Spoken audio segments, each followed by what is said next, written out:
అసలు మీకు ఫ్రెండ్షిప్ అంటే ఏంటో తెలుసా? ఇది చూడు. I tell all my friends in the night before release every film. Call me only if it's a blockbuster. ఈ మధ్యన ఫ్రెండ్స్ అందరూ ఎలా తయారయ్యారంటే డబ్బులు ఉంటేనే ఫ్రెండ్షిప్, అవసరం ఉంటేనే ఫ్రెండ్షిప్, లేదంటే కట్. ఒరే మీరందరూ మా డార్లింగ్ ని చూసి నేర్చుకుంటారా? ఆ స్థాయికి వెళ్ళినా కూడా సక్సెస్ ని, ఫెయిల్యూర్ ని, బాధని, సంతోషాన్ని ఎలా పంచుకుంటున్నాడు. అదిరా ఫ్రెండ్షిప్ అంటే.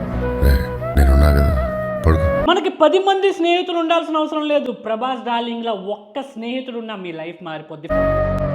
పదరా జిమ్కి వెళ్ళి కలిసి వర్కౌట్ చేద్దాం అనుకునేవాడు ఫ్రెండ్, పదరా పార్టీకి వెళ్దాం అన్నవాడు ఫ్రెండ్ కాదు, పదరా మన గోల్స్ ని అచీవ్ చేద్దామని నిన్ను మోటివేట్ చేస్తూ ఉంటాడు చూడు. అలాంటి స్నేహితుడు నిజంగా నీకుంటే నువ్వు నిజంగా అదృష్టవంతుడు. ఒకవేళ నీ ఫ్రెండ్ కానీ అన్హెల్దీగా, అన్ఫిట్ గా ఉంటే మాత్రం అతన్ని మార్చాల్సిన బాధ్యత నీదే. నీ ఫ్రెండ్ తో ట్రాన్స్ఫార్మ్ అవ్వాలి, మీ ఫ్రెండ్ని కూడా నువ్వు ఫిట్ గా మార్చాలి అనుకుంటే మన వెబ్సైట్ లో ఆఫర్ నడుస్తుంది, అసలు మిస్ అవ్వద్దు. నువ్వు రోజు జిమ్కి వెళ్ళే నీ జిమ్ పార్ట్నర్ కింద కామెంట్ సెక్షన్ లో ట్యాగ్ చేసి. నాకు ఫ్రెండ్స్ లేరని నేను ఎప్పుడు బాధపడలేదు భయ్య, ఎందుకంటే మన డార్లింగ్ ఫ్యాన్స్